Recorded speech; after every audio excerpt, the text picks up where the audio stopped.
Hi friends, మన తెలంగాణ రాష్ట్రంలో ఇంద్రమ్మ ఇళ్ల పథకానికి సంబంధించి బుధవారం రోజు గాంధీ భవన్లో జరిగిన మీటింగ్లో మన పొంగులేటి శ్రీనివాస్ రెడ్డి గారు ఒక కీలక అప్డేట్ అయితే జారీ చేశారండి.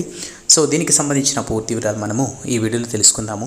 అలాగే ఎవరైతే వీడియోని చూస్తున్నారో తప్పకుండా లైక్ చేయండి. అలాగే ఎవరైతే సబ్స్క్రైబ్ అయితే చేసుకోలేదో ఇంకా తప్పకుండా సబ్స్క్రైబ్ చేసుకోండి.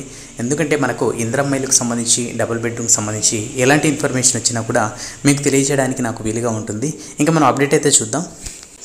ఇంద్రమ్మ ఇళ్ల పథకానికి సంబంధించి మన మంత్రి గారు ఎలాంటి పైరవీలు అక్కర్లేకుండా పార్టీలకు అతీతంగా అర్హులైన వారికి ఇంద్రమ్మ ఇళ్ళు పంపిణీ చేయడం అయితే జరుగుతుందని చెప్పేసి చెప్పడం జరిగిందండి. అలాగే మనకు బుధవారం గాంధీ భవన్లో జరిగిన ప్రజావాణి కార్యక్రమంలో ప్రజల నుంచి పత్రాలు అయితే స్వీకరించుకున్నారండి.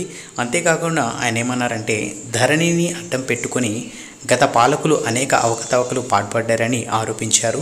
ధరణి సమస్యలపై దరఖాస్తులు వచ్చాయని, అనేక ప్రభుత్వ స్థలాలను గత పాలకులు ఆక్రమించుకున్నారని ఆరోపించారు. వాటన్నిటినీ తిరిగి రికవరీ చేసి అంటే మొత్తం పూర్తిగా కరెక్ట్ చేసిన తర్వాత పేదలకు అందజేస్తామన్నారు. ధరణిపై అక్రమాలపై స్పెషల్ ఫోకస్ పెట్టామన్నారు.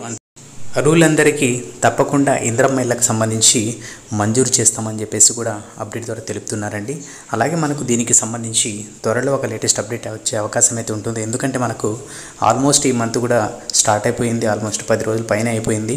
సో చూద్దాము దీనికి సంబంధించి ఇంకేమైనా డేట్ ఏమైనా వదులుతారా లేదా ఇంకేమైనా ప్రాసెస్ అనేది చేస్తారని గురించి తప్పకుండా మీకు తెలియజేస్తాను.